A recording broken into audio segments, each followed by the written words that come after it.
Bayangkan kalau otak kita seperti taman.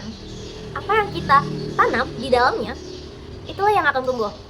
Nah, kalau setiap hari kita sirami dengan kekhawatiran, rasa takut, dan pikiran negatif, maka lama-lama akan tumbuh semak belukar, kecemasan, dan pohon tinggi berisi stres. Tapi, kalau yang kita tanam adalah rasa syukur, kebahagiaan kecil, dan pikiran positif, maka tanaman itu bisa berubah jadi tempat yang teduh dan menenangkan. Dan ini bukan cuma perumpamaan manis loh. Ilmu pengetahuan modern menyebutkan neuroplasitas, yaitu kemampuan otak untuk berubah dan menyesuaikan diri berdasarkan pengalaman dan kebiasaan kita.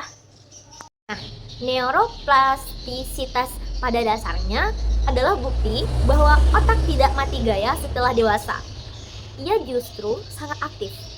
Ia mencatat dan membentuk ulang dirinya terus-menerus tergantung apa yang kita pikirkan, rasakan, dan alami setiap hari. Kalau kita terus-menerus membiarkan diri terjebak dalam pikiran buruk, otak akan memperkuat jalur itu. Ia jadi makin jago mendeteksi ancaman, makin cepat panik, makin mudah stres. Tapi kabar baiknya, hal yang sama juga berlaku untuk pengalaman positif.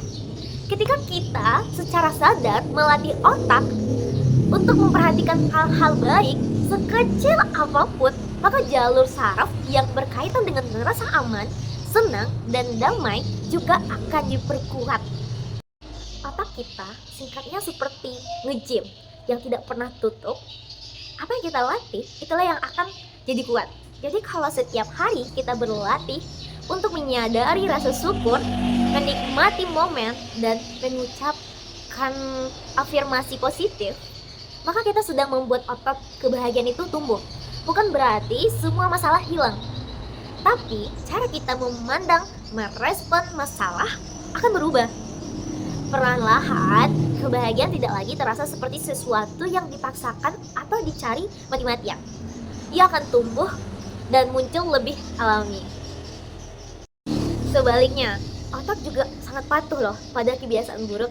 Kalau kita membiasakan diri untuk berpikir negatif, misalnya mengkritik diri sendiri setiap kali bercermin, mencemaskan hal-hal yang belum terjadi, atau membandingkan hidup dengan orang lain di media sosial, maka otak akan menganggap itu penting. Maka jadilah kita semakin peka terhadap hal buruk. Bahkan ketika sesuatu berjalan baik, otak tetap mencari celah untuk merasa cemas. Ini bukan karena kita orang yang lemah mental, tapi karena otak memang dilatih ke arah sana. Untungnya semua ini bisa dibalik. Perubahan memang tidak instan, tapi bukan berarti tidak mungkin.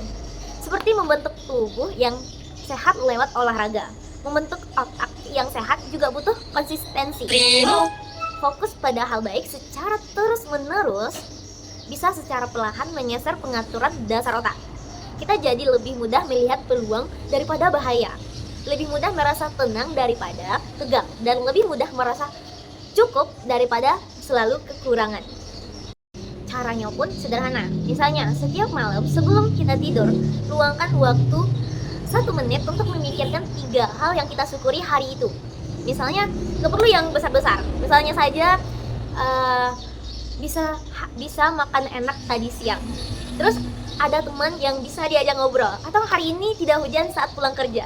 Atau bisa juga mencoba duduk diam selama 2 menit tiap pagi hanya untuk memperhatikan nafas. Kita juga bisa menulis 1 kalimat positif tentang diri sendiri di cermin kamar. Jangan meremehkan hal kecil ini.